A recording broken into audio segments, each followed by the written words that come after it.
12th century, the Third Crusade. Two great leaders would come to symbolize the struggle between the empires of Islam and Christianity. Saladin, the Arab world's greatest champion, and Richard the Lionheart, Christendom's finest warrior.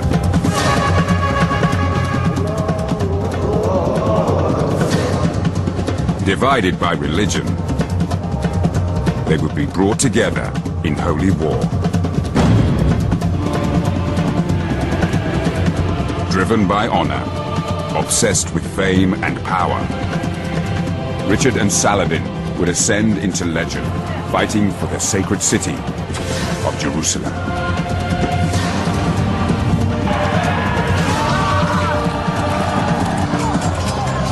Based on the latest research from both Muslim and Christian sources, this is their story.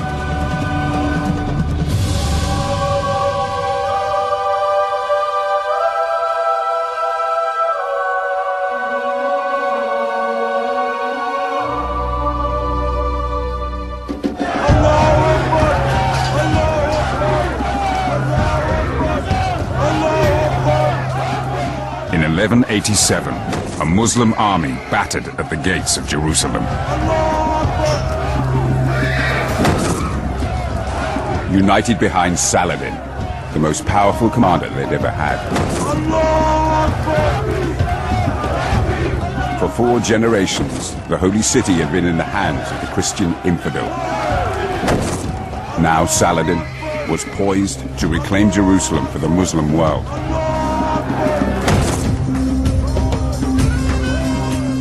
Inside the holy city, the Christian population panicked. Mothers hacked off their daughters' hair in the hope that Saladin's men wouldn't rape them.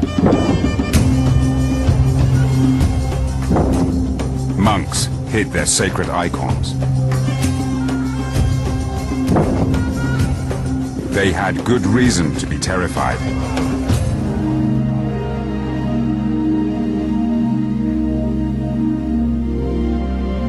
Saladin was driven on by the terrible events of the First Crusade, 88 years earlier. Following an appeal from the Catholic Church, the First Crusaders had ripped Jerusalem from the heart of the Islamic world, slaughtering every living thing in the name of their Christian God. The First Crusader invasion of Jerusalem was horrific. A lot of blood was shed for no reason. The amount of bloodshed was not based on military needs, but rather to create terror.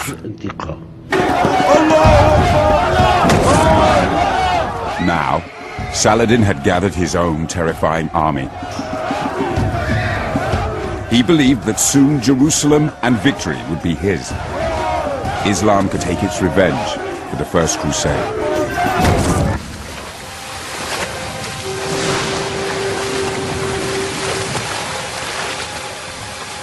But Saladin knew very little of the remote corner of the world that had spawned the Crusaders. Europe.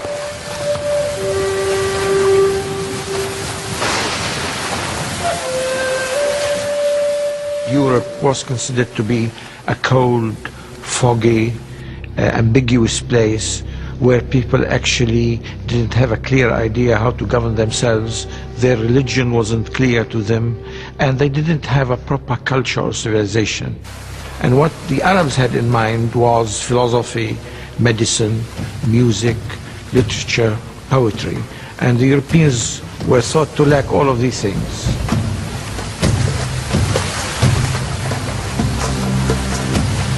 Contrary to Arab belief, Western society was increasingly sophisticated and strong.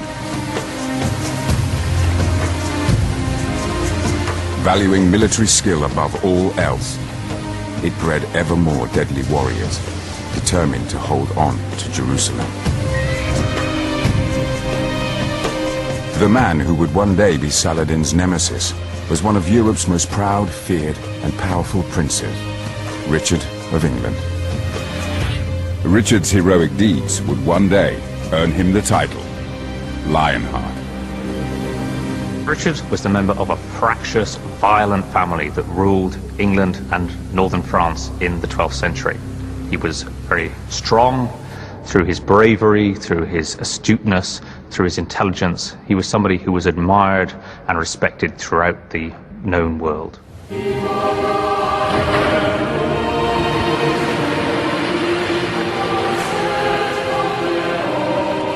A devout Catholic, Richard came from an intensely religious society, obsessed with Jerusalem. The Holy City was thousands of miles away, but it was the epicenter of his faith. Here, Jesus Christ had lived and died. Since the First Crusade, generations of knights had fought to keep it in Christian hands. It was a deeply felt belief within Christian society at this time that if the land on which Christ had walked, if the city in which he was buried was not in Christian hands, that was an affront to their God, that their God would feel that they had let him down.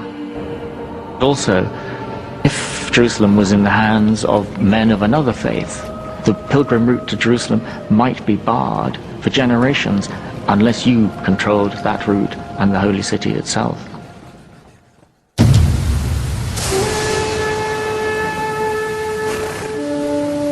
Prince Richard knew he had an obligation to Jerusalem, that he might be called on to become a crusader. As he honed his skills fighting Christian rivals in Europe, the holy city was never far from his mind.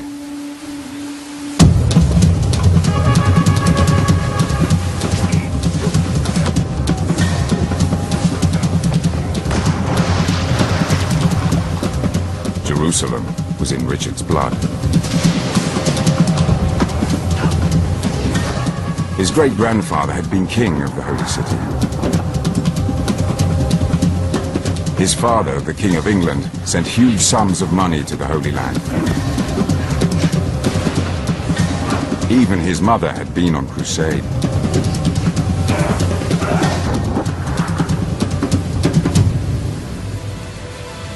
It was natural that Richard would follow in his ancestors' crusading footsteps.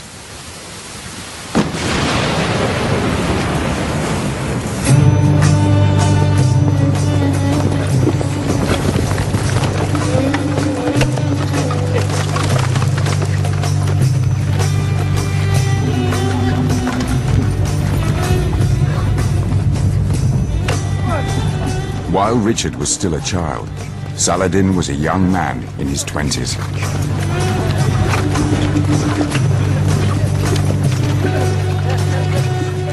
As a polo-playing cavalry officer, he never imagined a future as one of the Arab world's greatest heroes. He wasn't even an Arab. We know that he was born in 1137 in Tikrit, the birthplace of Saddam Hussein.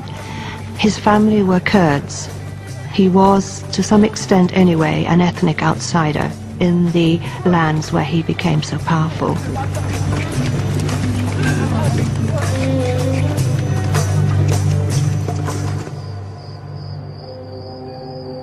As Saladin came of age, descendants of the first European crusaders, known as the Franks, were fortifying their new kingdom of Jerusalem.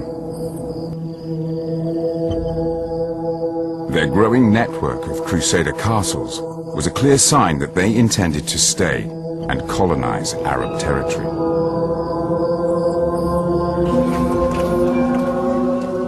But the Arab world did nothing. It was paralyzed by internal conflicts. There wasn't a unity of purpose in the Arab world. It took the Arabs and the Muslims a long time to work out a formula by which they can actually counterattack. And this didn't happen until after the First Crusade had taken deep roots in society.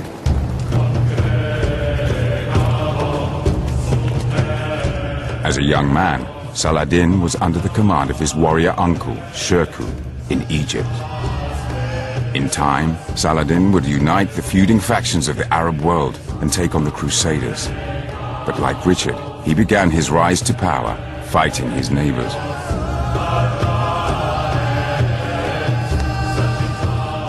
As Egypt's ruler, Shirkuh ordered Saladin to stamp out his Muslim rivals.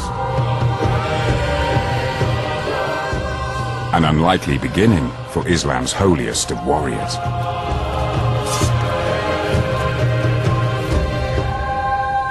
But a twist of fate would change his life forever. Shirkuh died from overeating. As his nephew, Saladin took command. It slowly dawned on him that he was destined for leadership and that this suited him, and people were willing to follow his leadership, and he built on it. Egypt was the richest country in the Middle East, the perfect power base for a young warrior.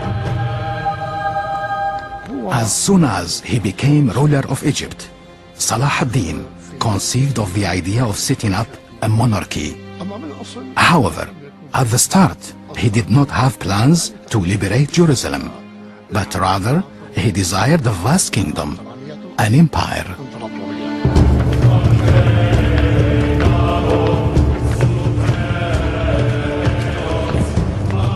Saladin spent the next decade attacking his Muslim neighbors.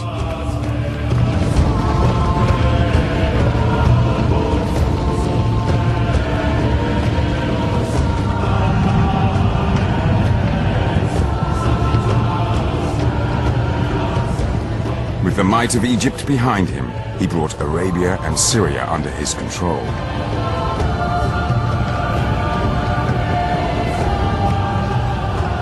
Only a small enclave was left untouched. The Crusader-occupied Kingdom of Jerusalem.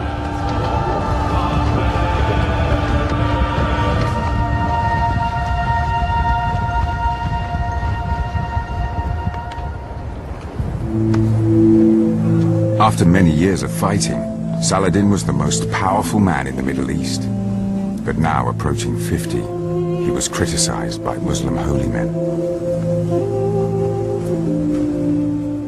A number of clerics and religious scholars started criticizing him and asked, "For how long will you keep fighting for power?" People were asking him to stop the bloodshed of Muslims. They said, "Enough is enough."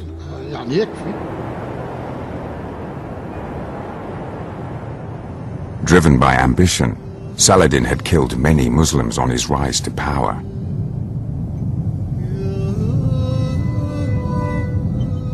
Now he searched for a way to atone and show he was also a pious man.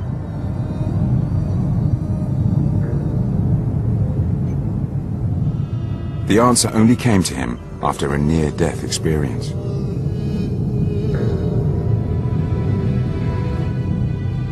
In the spring of 1185, he fell gravely ill. On the brink of death, Saladin called his holy men to him.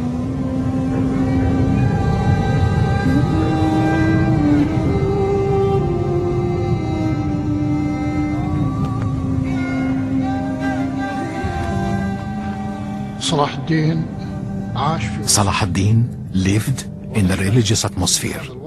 He believed in the mystical power of holy men and supernatural actions or miracles.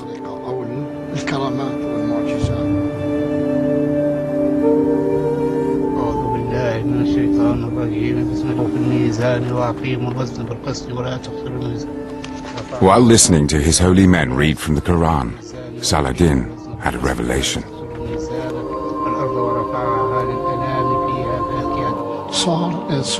He became obsessed with the idea of liberating Jerusalem, and that such a task would bring him forgiveness of his sins and God's rewards.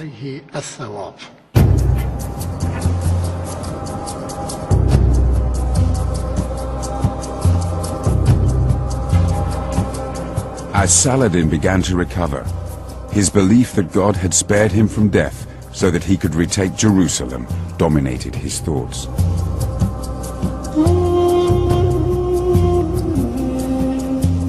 He started to realize how he could both do God's will and unite the Arab world under his leadership. He would use the power of religion to create an indignant rage in the people of Islam. He would call for a jihad, a righteous struggle in which all good Muslims were obliged to rid the occupied territory of the infidels.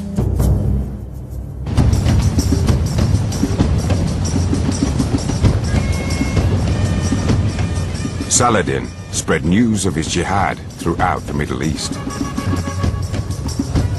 His scribes wrote of a new holy war. Saladin wanted to remind everyone of the importance of Jerusalem to the Muslims.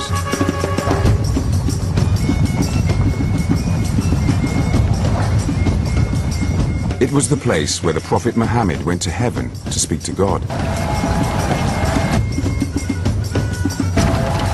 The holy city had to be taken back. He used religion because that's all they had. This is the culture. So he used what was available to him, and he used it effectively in a positive sense. He wasn't manipulating religion, but there was nothing else. This was the only element which could bring people together and make them feel that there was an ideal they were striving for.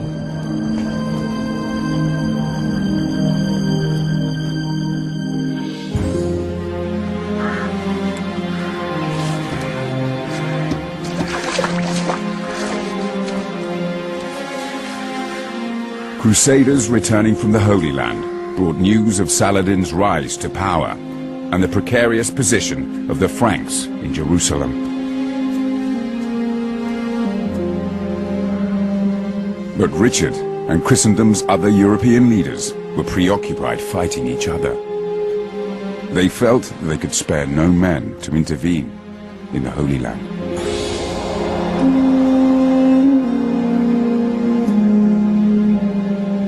For Saladin, it was the perfect time to act.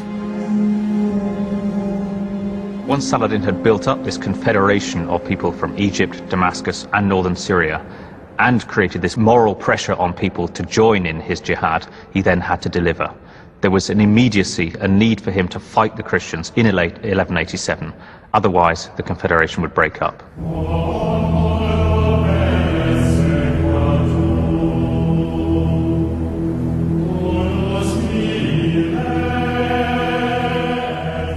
Inside the holy city of Jerusalem, the occupying Franks feared the united Islamic forces.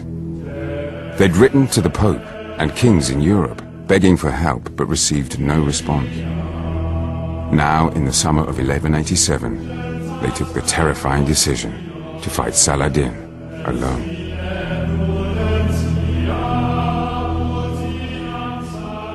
It's not a decision that people took very often in the Middle Ages.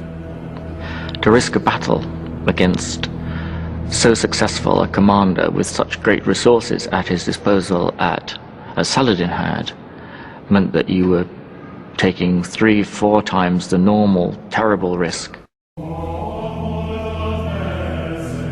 The Franks in Jerusalem put their faith in an extraordinary weapon. A fragment of wood on which they believed Christ was crucified.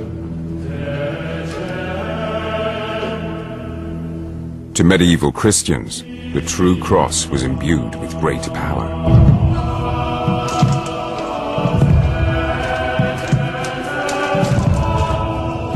They had taken it into battle more than 20 times and won.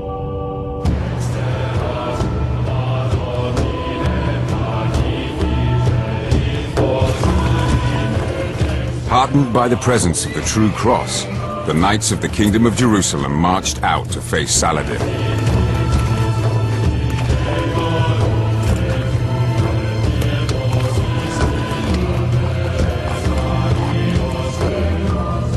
This was exactly what Saladin had hoped for.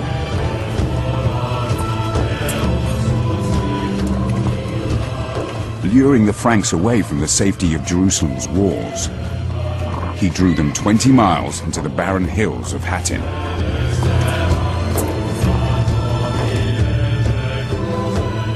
Here, he had poisoned the few sources of fresh water. Saladin had them trapped. Now, at Hattin, he would confirm his authority amongst the other Arab leaders by unleashing his great Islamic army on the Franks.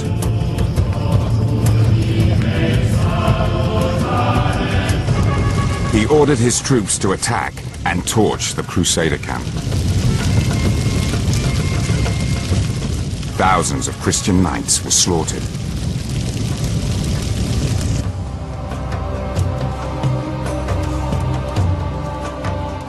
At Hattin, Saladin destroyed the bulk of the Franks' army.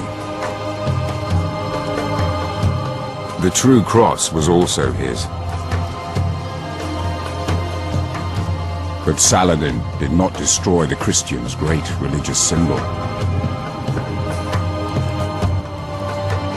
To Saladin personally, the true cross was a worthless piece of wood. As a Muslim, he believed that Christ was a prophet, but he did not believe that he was the Son of God, and therefore he could not attach the same spiritual significance as the Christians did to this object. Saladin was aware, however, that the Christians were highly, highly attached to the true cross, and if he was going to surrender it, he would want something very, very worthwhile in return. The true cross might prove useful to Saladin, but the jihad was not yet over. Jerusalem was still in Christian hands.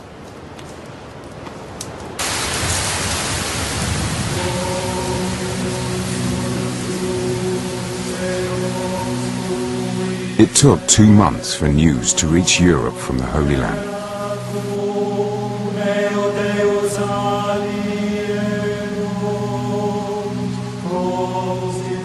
Word of Saladin's victory at Hattin brought an increasing sense of unease to Richard of England. He knew the road to Jerusalem would now be wide open for Saladin. The holy city could fall, and he would not know about it until it was too late. Richard's worst nightmare was about to come true.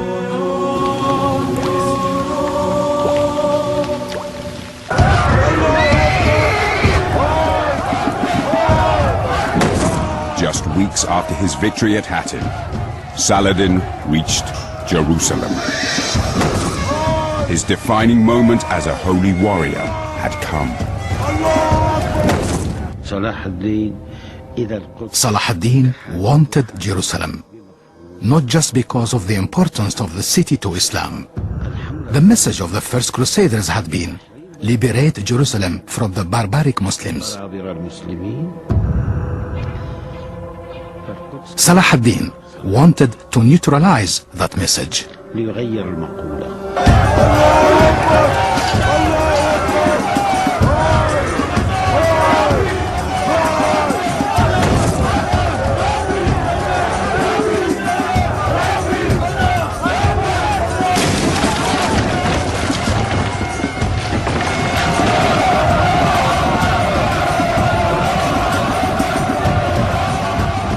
Jerusalem was at Saladin's mercy.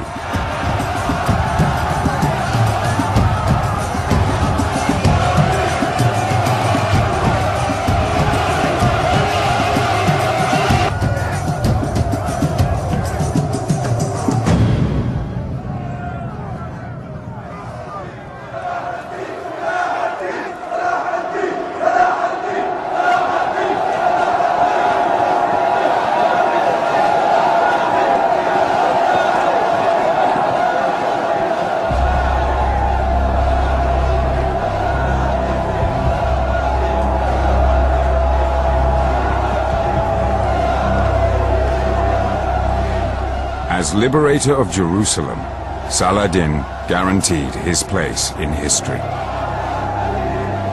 But it was his treatment of the Christian population that would make him a legend.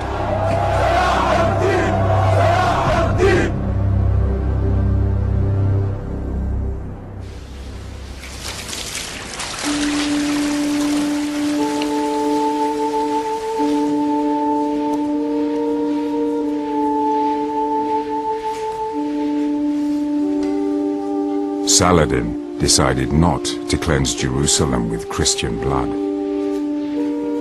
He preferred rose water.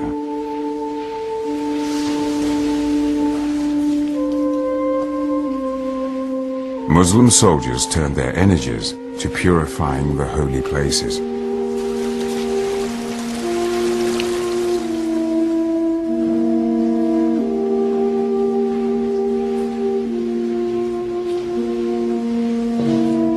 On Saladin's orders, the Christian descendants of the first Crusaders were allowed to live. Saladin softened the sharp calls for revenge. After capturing the city, he said, nobody will be killed. He banned the killing. Saladin aimed to show that Islam was militarily and morally superior to the Christian faith.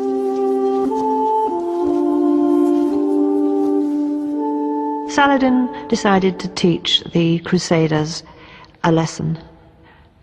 That was that when you conquer a city, you show mercy and you show the values of your faith as being superior to those of the enemy. And that was the lesson of Jerusalem in 1187.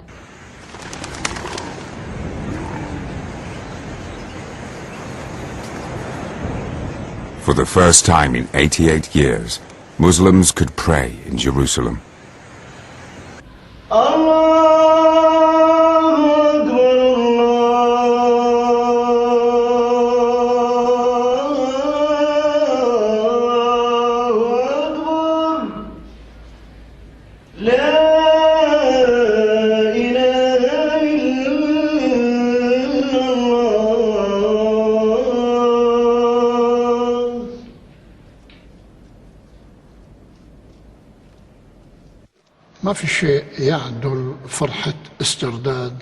There is nothing comparable with the restoration of an occupied homeland and achieving victory. Jerusalem is the sister of Mecca and Medina. So being a Muslim and an Arab, a lot of passions accumulate. Saladin had a feeling of unlimited exaltation, and he became then the main leader in the Islamic world.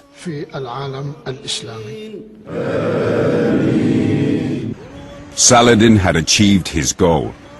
The Middle East was finally united under his leadership, and he would be forever known as Islam's greatest holy warrior. But he did not anticipate the storm that would be unleashed when Richard of England heard the holy city was back in Muslim hands. The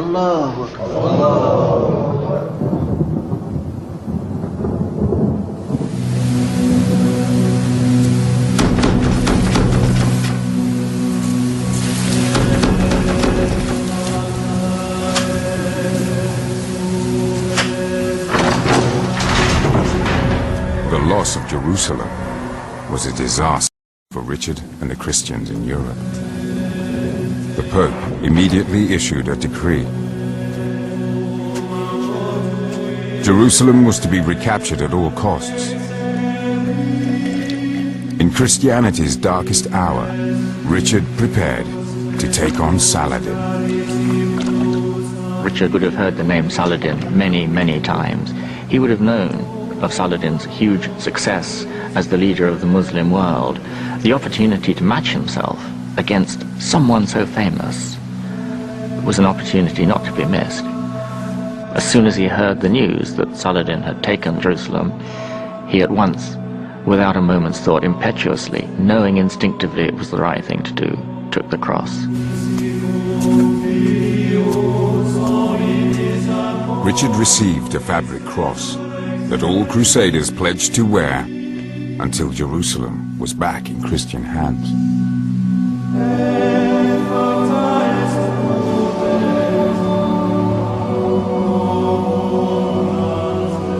Richard would know that if he could lead a crusade that recaptured Jerusalem, he would go down in the annals of history as one of the greatest heroes of Christendom. this was his time.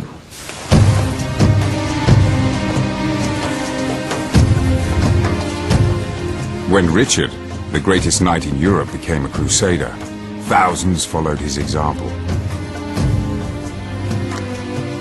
Men prepared to leave their families. The crosses sewn onto their tunics, signifying that they were now a part of Christ's army, led by Richard.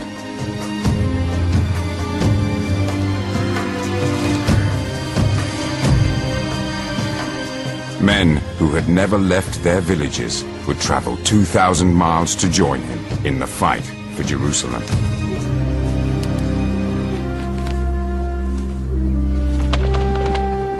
In return, the Church would forgive them all their sins, a reward for which many were ready to die.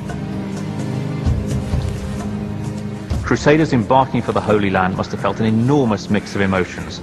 They were leaving their wives, their families. They themselves were going into the unknown. They were going into lands that they hadn't seen or experienced before.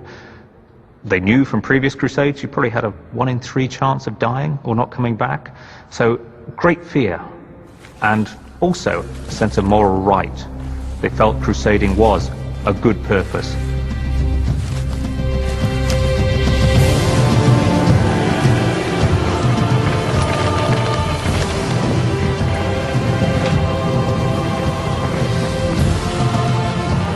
In the summer of 1190, Richard, now King of England, set sail for the Holy Land. Richard had spent a fortune on provisions. It was said he would have been prepared to sell London to aid Jerusalem.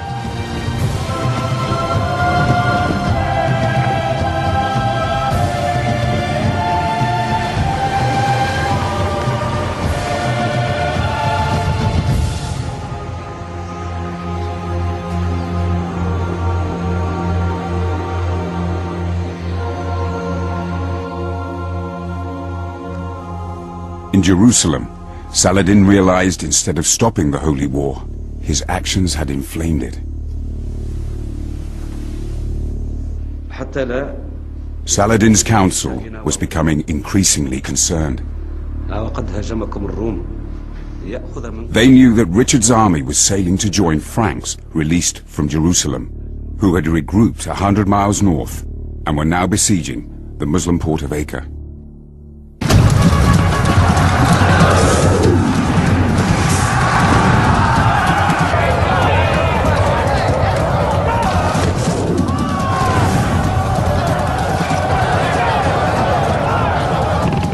Acre was the key port in the eastern Mediterranean. If the Christians could seize it, they would secure a bridgehead into the Holy Land.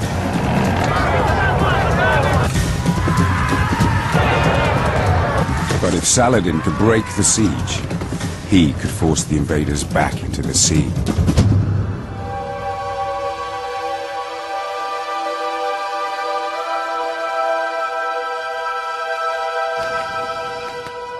When Saladin arrived at Acre, he ordered his army to surround the Christian besiegers. But the Crusaders were too deeply entrenched for him to win another dramatic victory.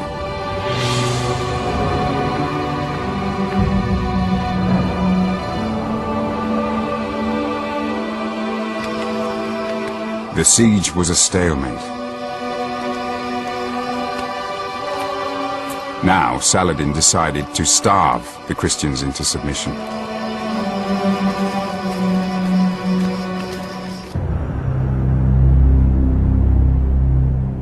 In the Crusader camp around Acre, food was so scarce, mounted knights were forced to eat grass.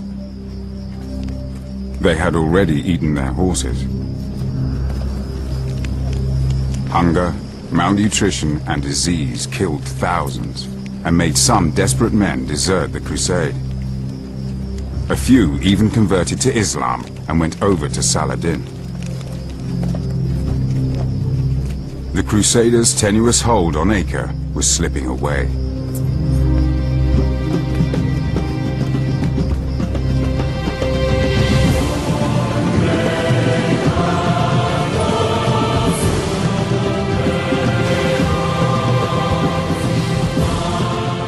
after months at sea, in May 1191, Richard, King of England, sighted the Holy Land for the first time.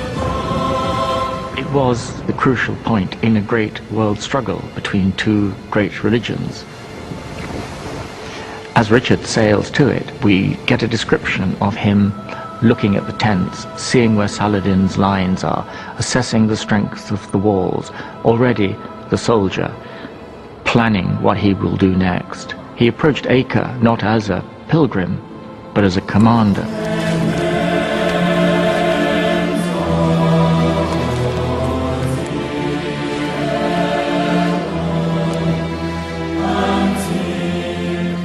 Richard's arrival brought a new sense of hope to the desperate men at Acre.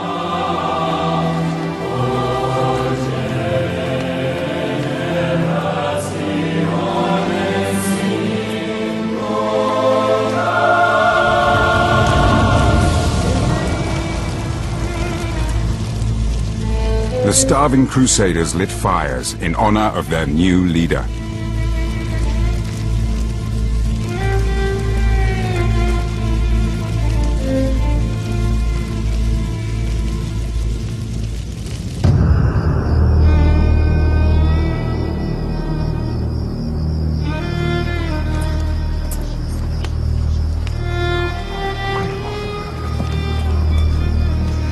In the Muslim camp above Acre, Saladin sensed that in Richard he would face a difficult opponent.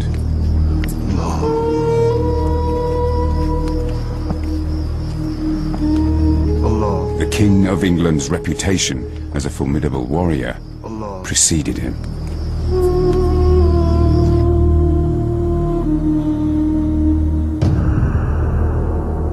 But at the city walls, the Crusader catapults were quiet.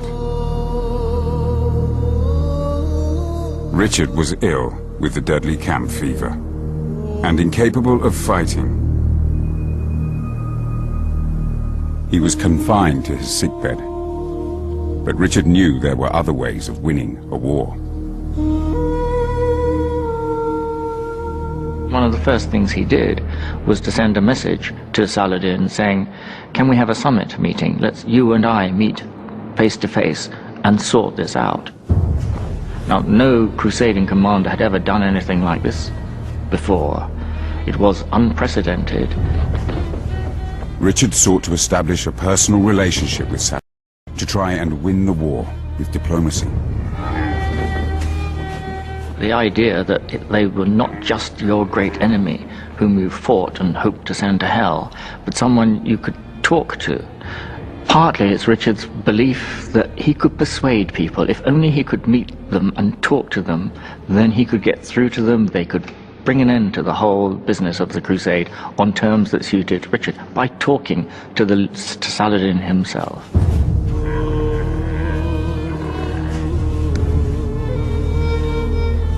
But Saladin would not be so easily seduced. Believing he had the advantage, and considering it dishonorable to meet someone he intended to kill, Saladin politely declined to meet Richard.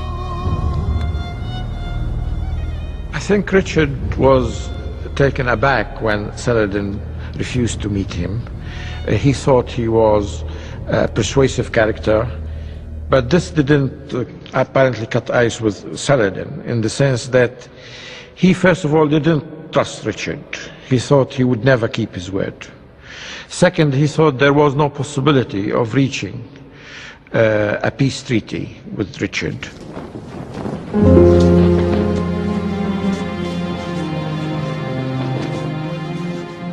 Early attempts at diplomacy failed, but Saladin decided to show Richard that he followed the chivalric code as well as any Christian knight. He sent the ailing King of England a gift.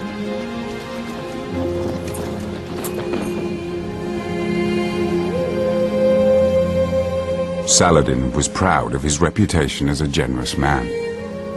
He had already given away thousands of horses to his troops at Acre.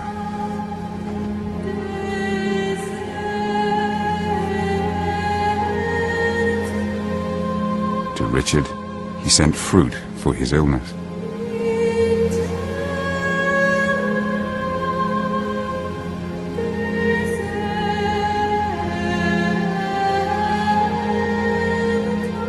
It seemed as if Saladin was impatient for Richard to recover.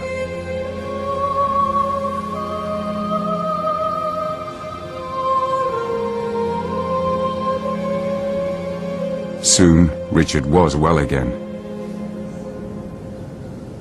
and he descended on Acre.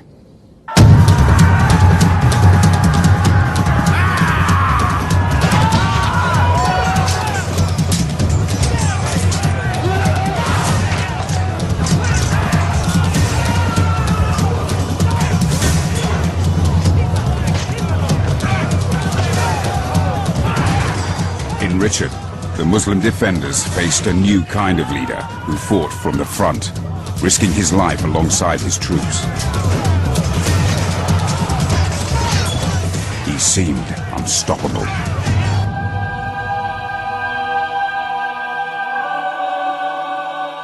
The Muslim defenders were facing the crunch. The arrival of Richard meant that the pressure exerted by the Christians was now almost unbearable. They were very, very short of food, and Saladin didn't seem to be able to offer them relief. From his hilltop camp, Saladin could do little to help. But he refused to let the Muslims in Acre surrender.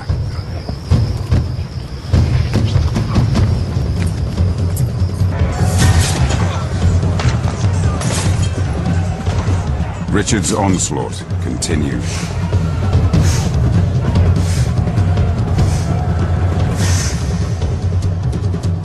The Muslims resisted for almost a week, and still no relief came from Saladin. It seemed like the people of Acre were being left to die.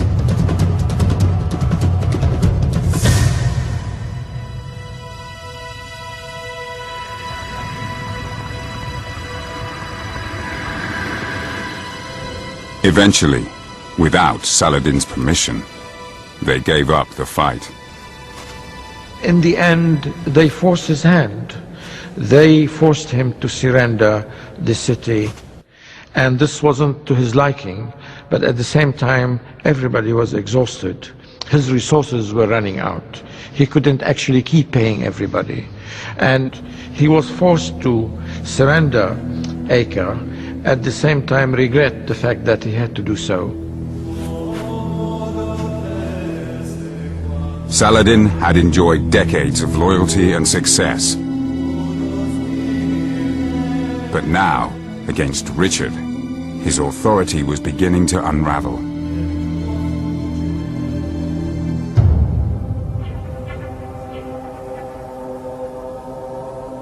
Christianity's new holy warrior had brought his own brand of hell to the Orient.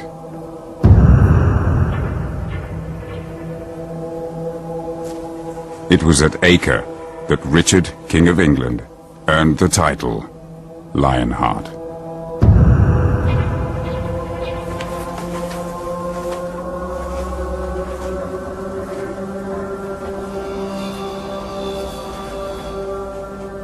Victory at the Siege of Acre was a great breakthrough for Richard.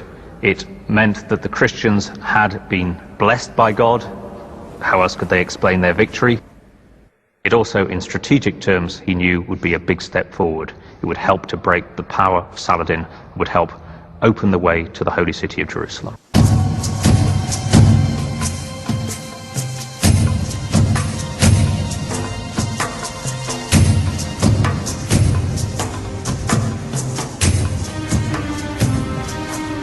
With the Muslim-held port of Acre back in Christian hands, Richard the Lionheart, King of England, had completed the first stage of his quest for Jerusalem.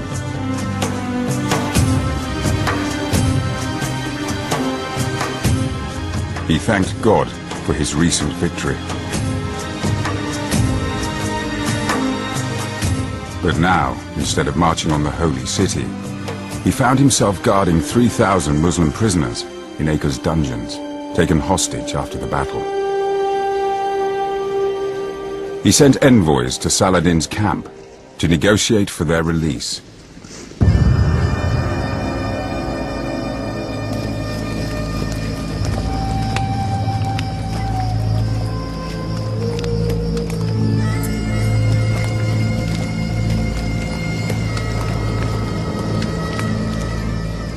In exchange for the prisoners, Saladin was asked to give back Christendom's greatest holy relic, the so-called True Cross, which the Muslims had captured 4 years earlier. Christians believed it was part of the wood on which Christ was crucified. Saladin knew Richard valued the True Cross highly, and hoped the Crusaders would not want to continue their march on Jerusalem without it.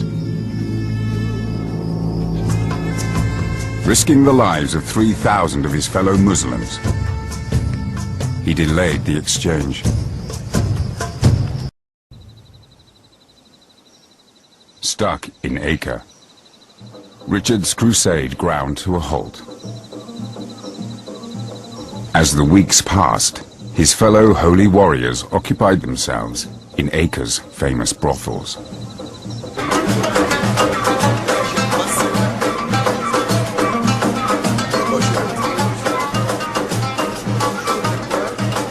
Crusaders from across Europe had vowed to fight for Jerusalem and the True Cross, and act piously in the land of Christ. But every day Saladin spun out the negotiations, the Crusaders behaved less and less like holy warriors.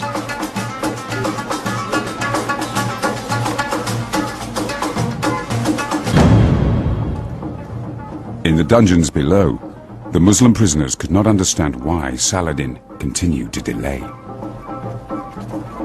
They grew more and more fearful. Eventually, Richard decided his march on Jerusalem could wait no longer. He ordered the prisoners to be taken from their cells. They couldn't just stay at Acre, as month succeeded month, waiting, perhaps, endlessly. To leave so many fighting men in captivity in Acre would have entailed money. A great many men would have to guard them.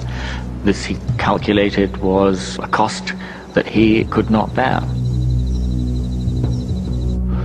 In the end, he has them slaughtered.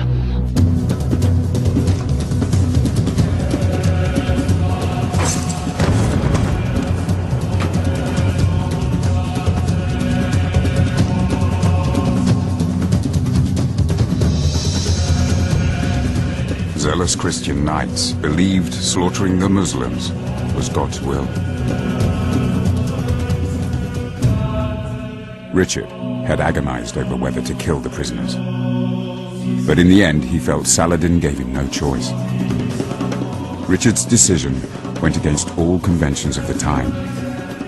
His crusaders executed the Muslims in full view of Saladin's troops.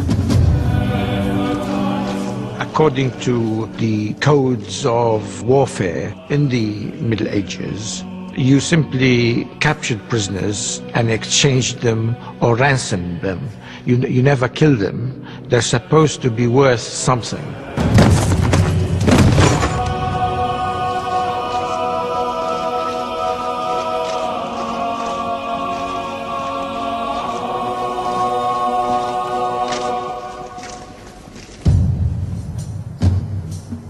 With the prisoners out of his way, Richard was free to continue his crusade to Jerusalem.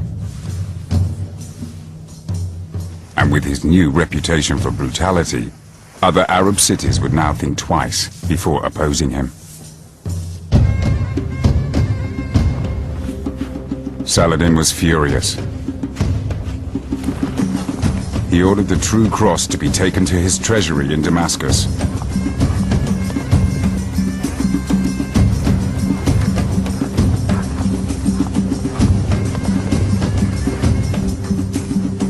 The relic was lost to Christendom forever. Now, with neither man trusting the other, both Richard and Saladin prepared to intensify the holy war for Jerusalem.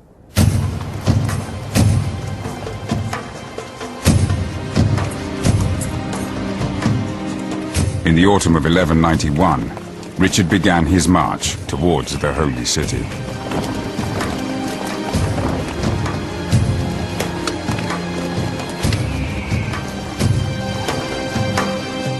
The first stage on the road to Jerusalem would take him to the port of Jaffa, 60 miles to the south.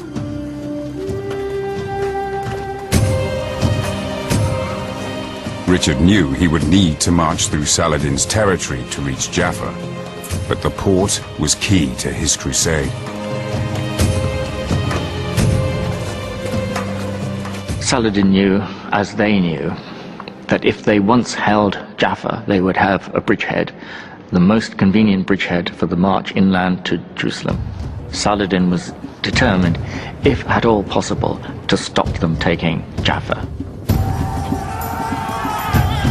Saladin's army shadowed Richard's march.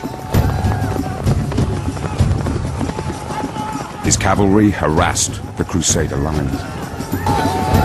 Stragglers, exhausted by thirst and heat, were isolated from the main body of the Christian army and shown no mercy. Slaughtered in revenge for the massacre at Acre.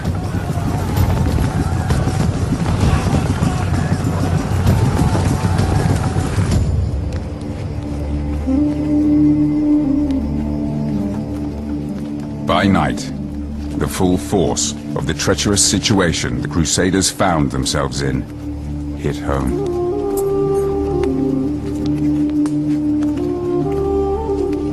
Men took strength from prayer and the proximity of their ultimate goal, Jerusalem. Richard knew he risked everything, exposing almost all the Crusader forces to the perilous march. Tarantulas emerged at night to bite the Crusaders.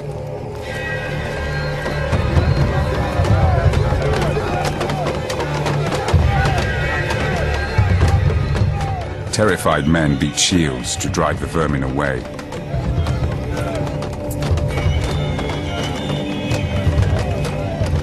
In the minds of the Crusaders, this endurance test, if you like, was something sent by God. Churchmen would explain setbacks and hardship in those terms. God really does want you to succeed, but to make sure, you've got to prove it. You've got to undergo these ordeals and come through them.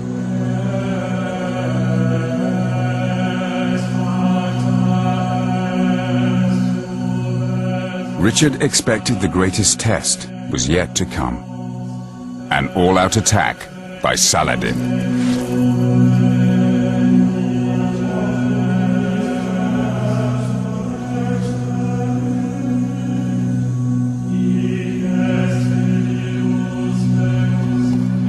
With a mixture of belief and determination, he arrived within a few miles of Jaffa at the plains of Azuf.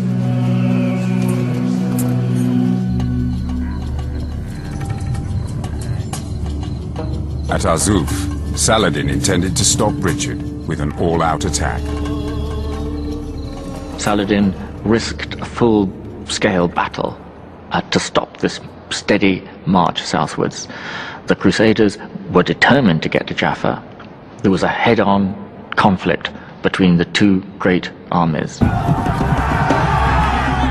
As Saladin's lines advanced, Richard commanded his Crusaders to hold formation.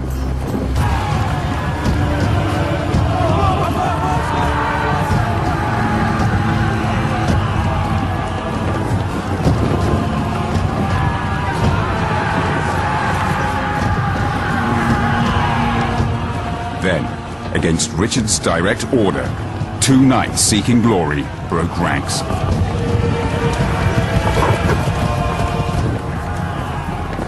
Richard saw this. He was horrified. It was the last thing he wanted. It was vital that the Christians maintain formation. Yet, he reacted to it. He saw that if this charge took place, the Christian force would be fragmented. He needed to keep his men together. And immediately he said, right, okay, if they've gone, we'll all go. And he ordered a general charge.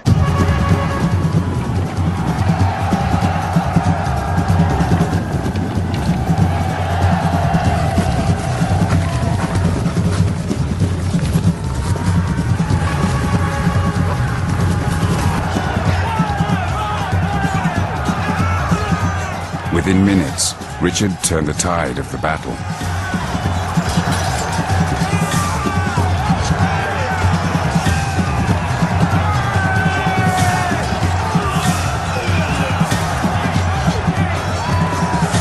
To the Muslims, the King of England seemed to possess superhuman power. Comes across to Saladin and his contemporaries as an extraordinary monarch.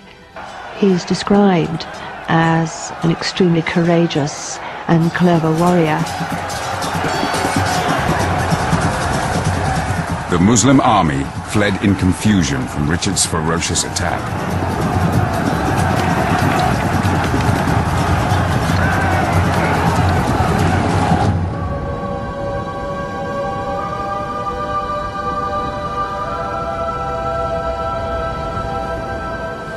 After the carnage, despite overwhelming odds, Richard found himself victorious again.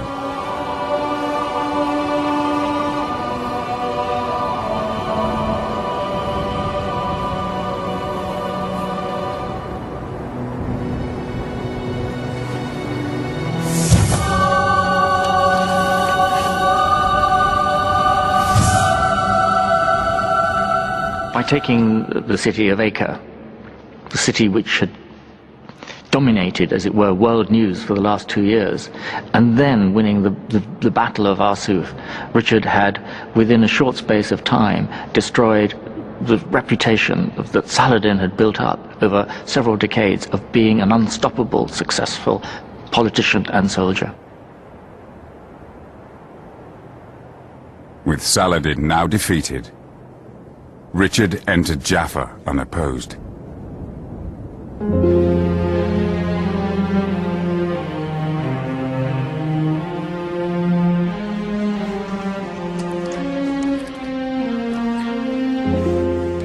Behind the thick castle walls, Richard's surgeons tried to keep the wounded crusaders alive.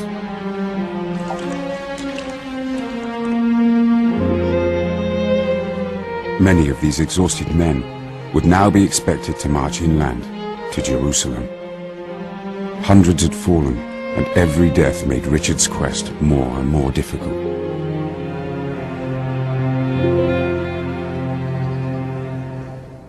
Any major victory by the Crusaders, such as the one at Arsuf, shouldn't blind us to the reality of their very precarious existence at all times in the Holy Land. Because, after all, they were a minority. They always were a minority.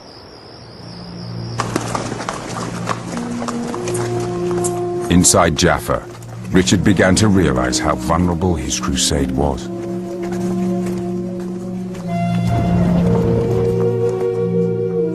Instead of marching swiftly on Jerusalem, as his followers urged, he once again decided to attempt secret negotiations with Saladin. Trying to capture Jerusalem simply by military means is phenomenally dangerous. It will be much better if Saladin can be persuaded by diplomatic means, by negotiation, to allow Jerusalem to be handed back to the Christians.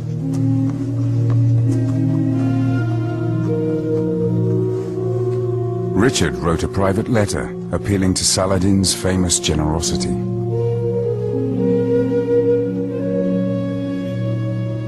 The Muslims and the Crusaders are bleeding to death. The country is utterly ruined. Lives have been sacrificed on both sides. The time has come to stop this. Jerusalem is for us an object of worship. It must be consigned to us.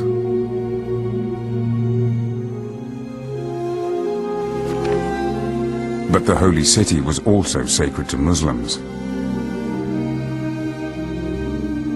Richard does not know just how centrally important Jerusalem was to the Muslims. He probably overestimates his ability to persuade Saladin to give up this city, thinking it doesn't mean so much. Saladin has to dissuade him, persuade him. I know Jerusalem means as much to us as it does to you.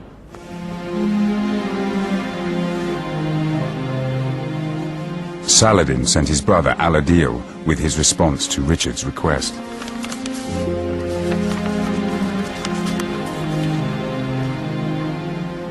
القدس لنا كما هي لكم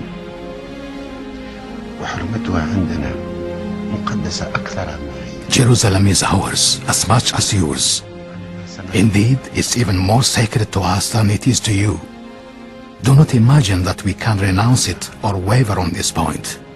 The land was originally ours, whereas you have only just arrived.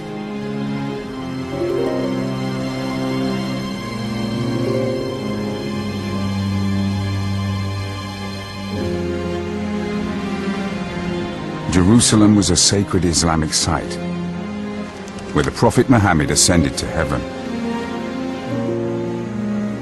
Saladin would never give it up. His status in the Arab world depended on retaining it. But he was completely unprepared for what happened next.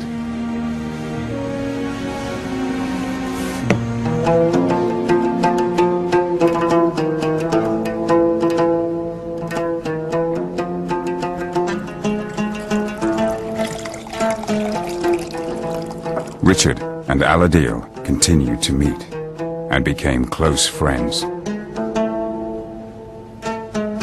They discovered they had a great deal in common.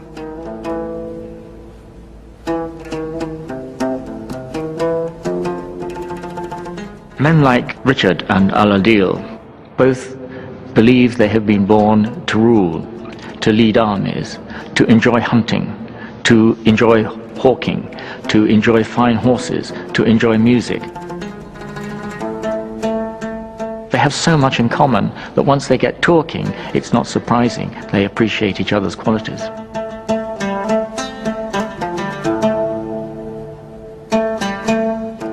Richard began to call Al-Adil brother, and knighted his son as if he were a European prince. The massacre at Acre seemed a distant memory.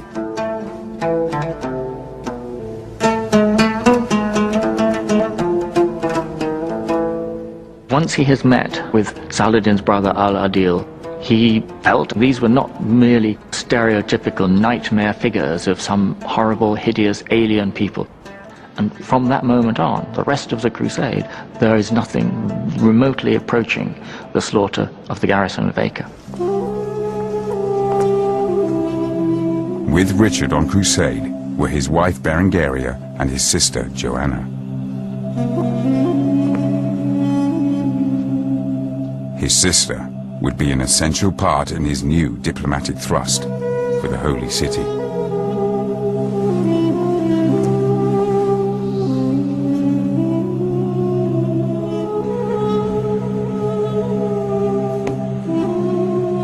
Al-Adil sent a letter to Saladin outlining a radical new peace proposal. The King of England suggested Al-Adil should marry Richard's sister Joanna and jointly share the Kingdom of Jerusalem.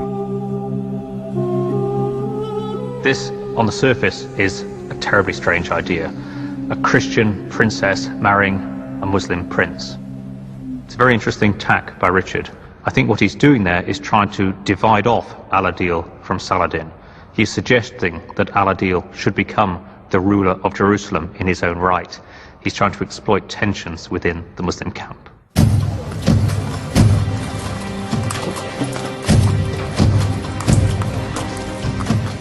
Richard the Lionheart was happy to negotiate with Al-Adil, but he neglected to consult Joanna. Joanna refused to marry a Muslim.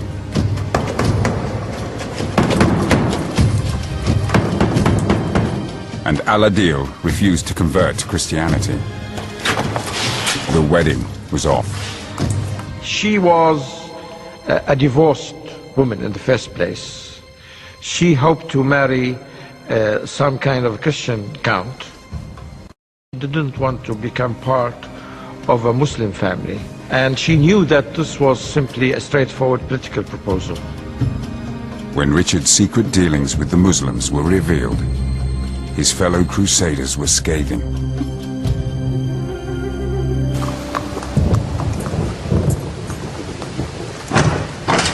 The Church preferred to drive the infidel from the Holy Land by force.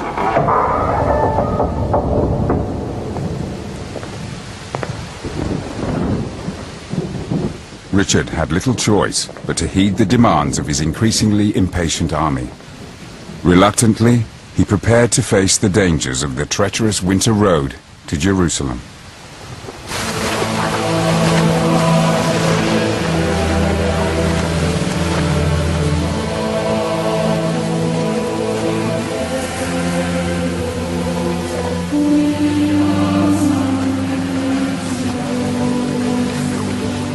Despite weeks of torrential rain, the devoted Crusaders struggled on.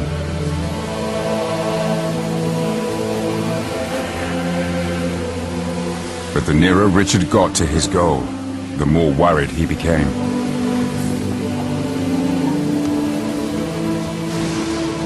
Just 6 miles from the Holy City, Richard brought his army to a halt.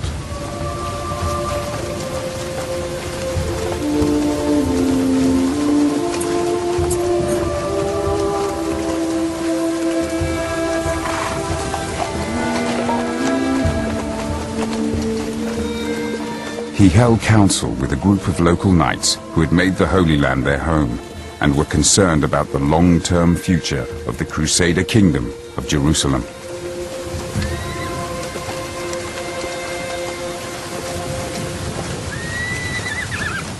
It became clear, and this is what Richard was told above all by the men who had lived all their lives there, who knew the country well, who understood its problems, that it just wasn't on. Even if they were to succeed in capturing Jerusalem, they wouldn't be able to hold it for long. Part of the trouble was that those who were keenest to go to Jerusalem, those who pushed hardest for this march, were precisely the people who felt themselves to be pilgrims. And as pilgrims, once they had fulfilled their vow of getting to Jerusalem, would then go home, abandoning the city that they had struggled so long to take, and they would lose it again quickly. What was the point of that?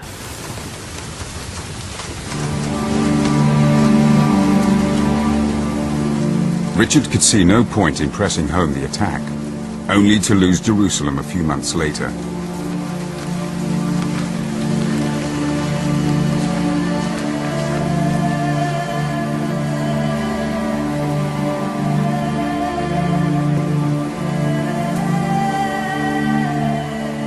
On the advice of his local knights, he decided to turn his army around and march back to Jaffa.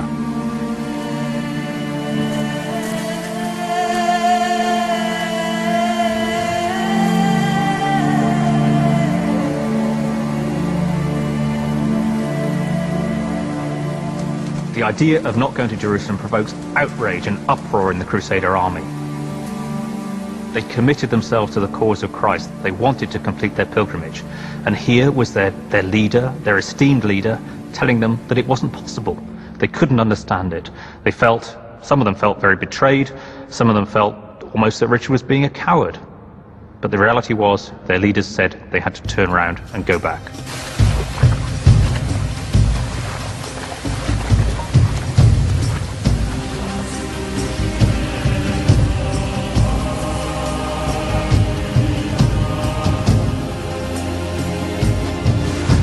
Their hopes shattered. Many pilgrims died of exposure.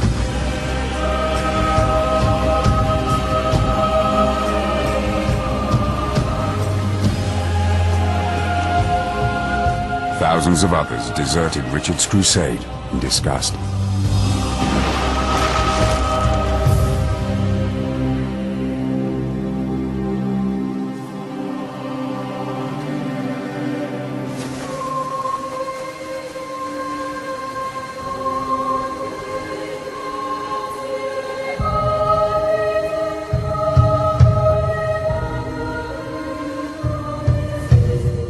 In Jerusalem, Saladin gained little political capital from Richard's retreat.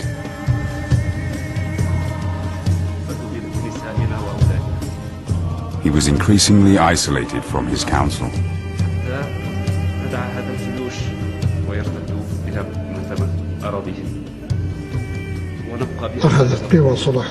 Salah ad-Din's power started declining. He had reports that it was becoming impossible to find soldiers or supplies. He also received news from Damascus stating that even if trees of the fertile oasis were cut, there was no more timber to make weapons like arrows and catapults.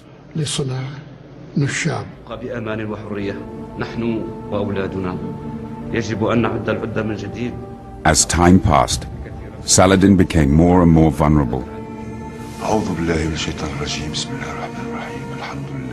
It was becoming increasingly clear that if Richard tried to attack Jerusalem again when the weather improved, the holy city would be almost impossible to defend.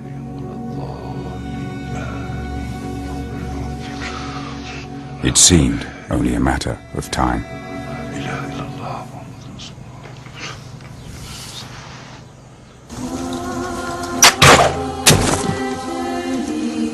In Jaffa, Richard attempted to rally his troops after the bitter disappointment of the failure to reach Jerusalem.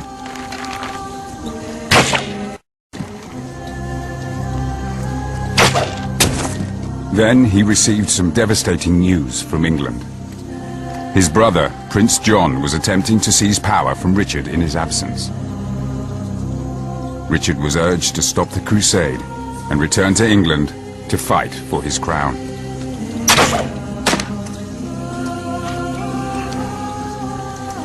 We know that he was flung into depression, withdrew into his tent, wouldn't talk to people for a while.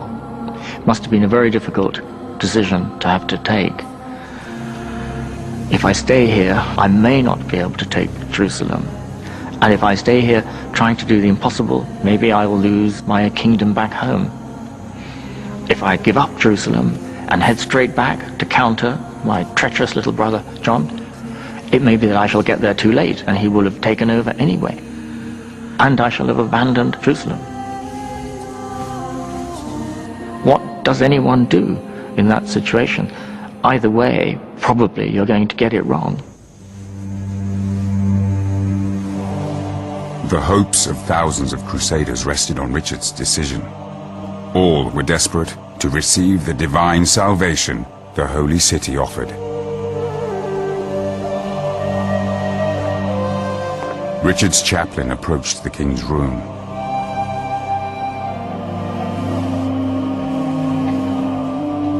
In a desperate plea, he attempted to shame Richard into making the decision they all yearned for.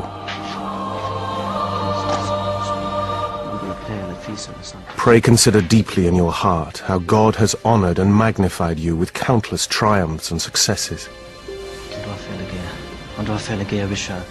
If you desert Jerusalem, it will be the same as if you left it to be destroyed by its enemies.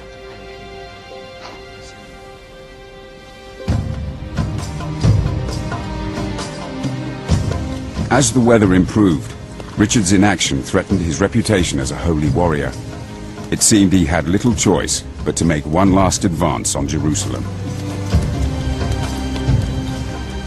He had to risk it, even though he must have known it was probably impossible. But not to try it when the moment came would have been a moral cowardice which he did not think he was capable.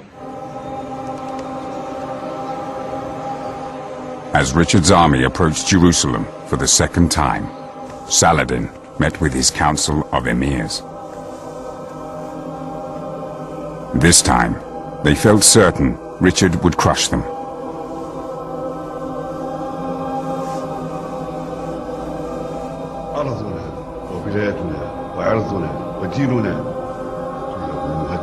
Saladin's secretary, Biha al-Din, demanded they pledge to defend Jerusalem to the death.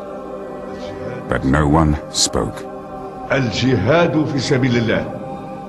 Saladin was incensed. If you give way, the Westerners will roll up this land like the rolling up of a scroll. You undertook to defend this land, and on you alone depends the safety of Muslims everywhere. Many of Saladin's emirs suggested that he simply withdraw. For Saladin, this was not acceptable at all. He had spent all those years gathering the Muslims together to regain the Holy City. The holding of Jerusalem was so tied into his own personal prestige and authority, it was something he could not countenance. In the hills outside Jerusalem, Richard made his camp.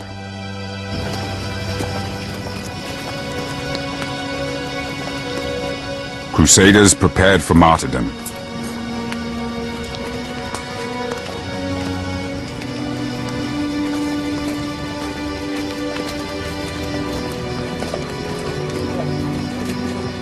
The sick and wounded arrived in the hope of being healed by the Holy City.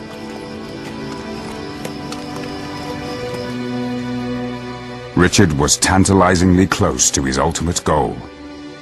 But on the eve of battle, he was haunted by the fear of failure. There's a story told that on one patrol, he got close enough to Jerusalem to be able to see the Holy City itself.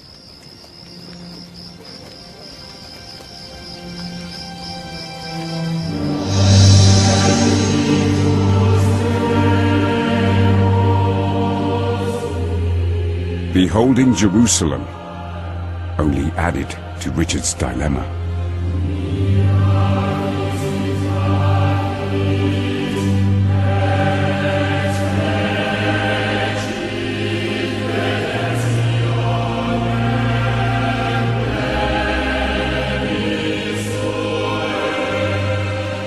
Realizing that he was so close, he flung up his cloak, covered his eyes, saying, "I will not see that which I cannot capture." Just as before, the closer Richard got to taking Jerusalem, the greater his doubts became about holding the city.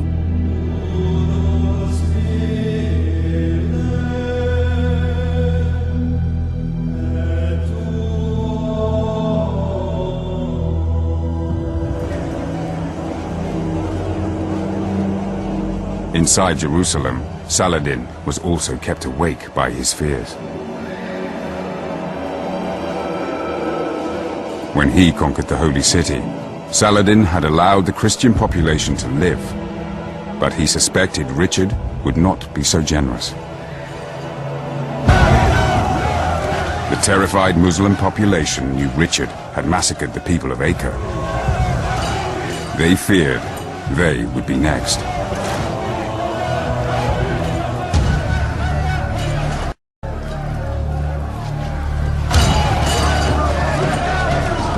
They prepared to defend their holy city with everything they had.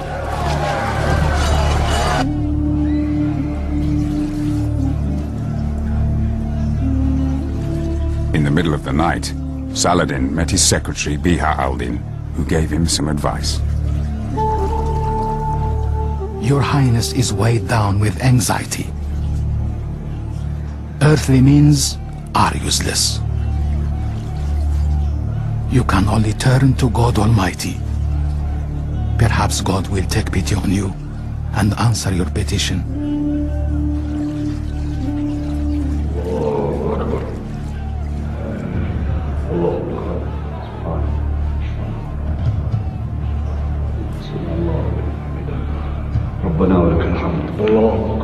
Saladin and the whole of Jerusalem braced themselves for Richard's onslaught. But it did not come.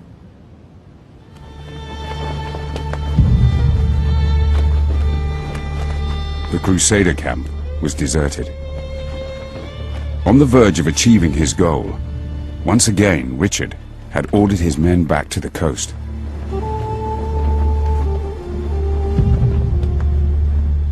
To Saladin, it looked like Richard had given up on his crusade. For the medieval Muslim, the retreat of Richard the second time from Jerusalem would have been regarded as a sign of God's benevolence towards them. They would not have seen it in personal terms. Richard is chickening out. This was God's favor towards them returning.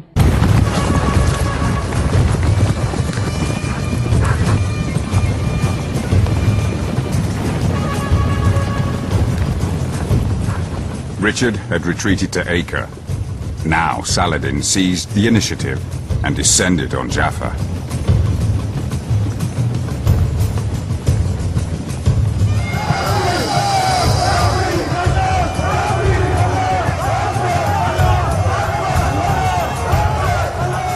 The port was quickly overrun.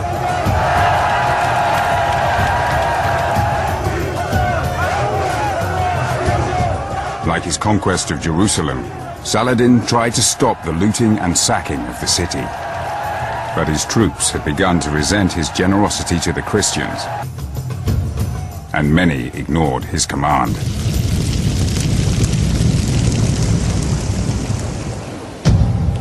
Worse news was yet to come for Saladin.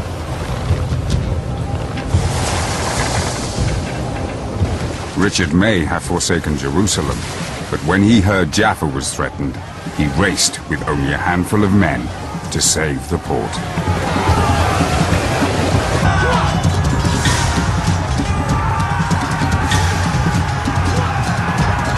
Richard mowed down everyone who dared challenge him.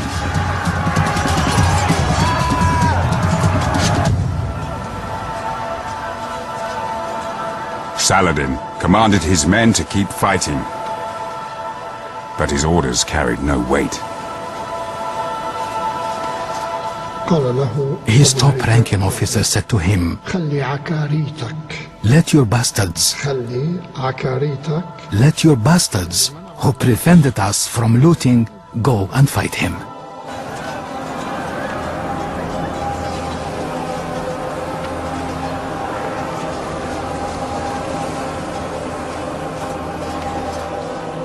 Saladin had no response to the insubordination. Despite being massively outnumbered, Richard won the Battle of Jaffa.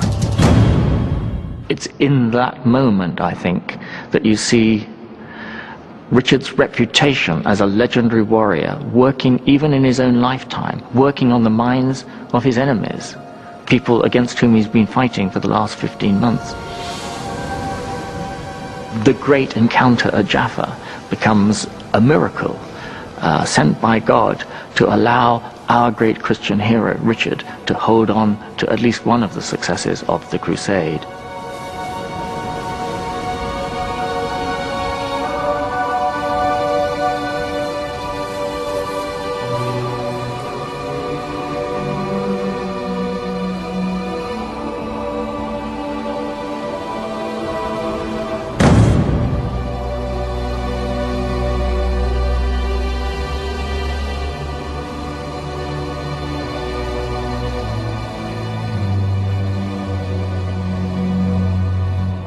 With Richard sick from exhaustion, neither man could continue.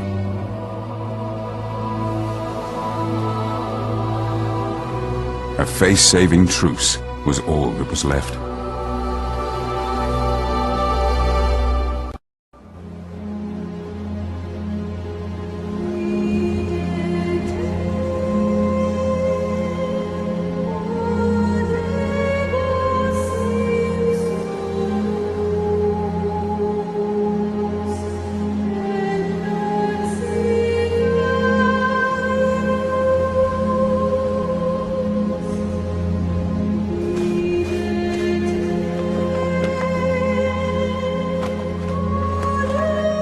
At Jaffa, Richard had saved his reputation as a holy warrior, but his crusade was over. The ultimate prize, Jerusalem, would never be his. Under the treaty, Richard kept control of Jaffa and Acre and a stretch of the coast, but the holy city and everywhere else remained in Saladin's hands.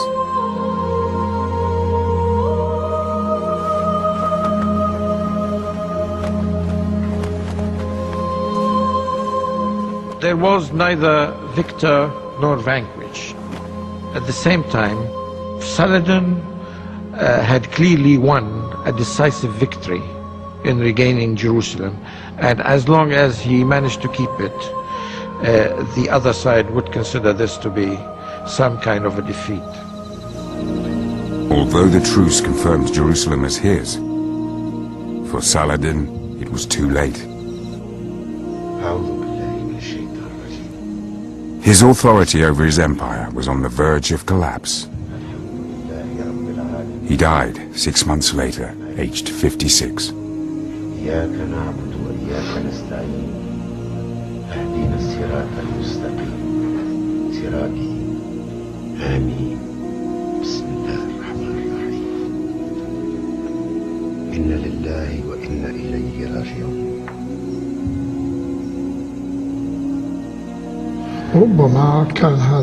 The treaty might have contributed to his death. He could not tolerate what had happened. In many cases, when a hero collapses, then either he commits suicide or he dies under the stress of what he's been through. Richard left the Holy Land in 1192.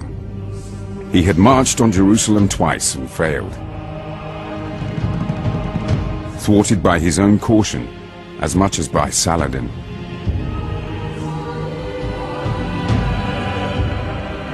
He died fighting fellow Christians in France, aged 42.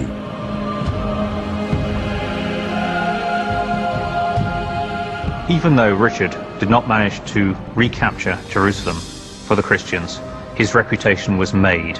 On the international stage, he had fought with honor, with glory, and with a large amount of success. Everybody recognized that.